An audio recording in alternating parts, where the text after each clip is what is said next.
Се пролонгира рокот за легализација на дивоградбите. Наместо геодетските елаборати да се поднесуваат до крајот на годинава, рокот се продолжува до крајот на 2016. Дополнително и сите оние кои воопшто не поднеле барања претходно, сега ќе можат да ја започнат процедурата од самиот почеток. Рокот за поднесување нови барања ќе трае до крајот на март 2016. Од Одделението за урбанизам при општина Струмица велат дека до април годинава од вкупно 9300 барања за легализација, само за 3600 од нив биле поднесени геодетски елаборати. Значи, постапките за легализација на бесправно изградените објекти многу бавно се одвива. Тоа може одмah во почетокот да го кажам. И секој пат сум на неколку наврати апелирал до граѓаните да побрзат со доставување на документација, односно на елаборати, како би можеле да ги забрзаме тие постапки.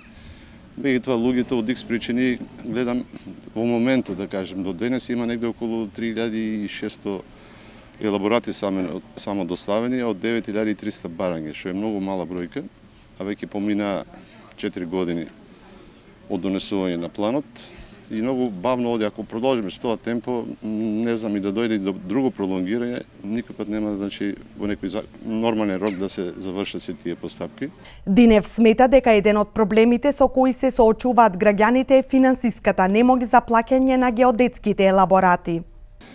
Затоа се зависи од самите граѓани, бидејќи имаме информации дека имат порачано доста геодетски елаборати во приватните фирми, меѓутоа дали од материјална природа нема доволно средства да ги платат, да го земат елаборатот и така нарачени не стојат изработени, не стојат и не ги доставуваат кај нас, како би може ние со комисиите да ги отпочнеме постапките со записници на терен и така натаму.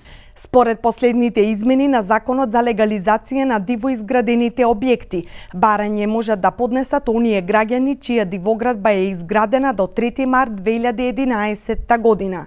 Новите законски измени предвидуваат и можност за легализација на дивоградби на приватно земјиште, ако објектите за време на изградбата биле на земјиште во сопственост на државата.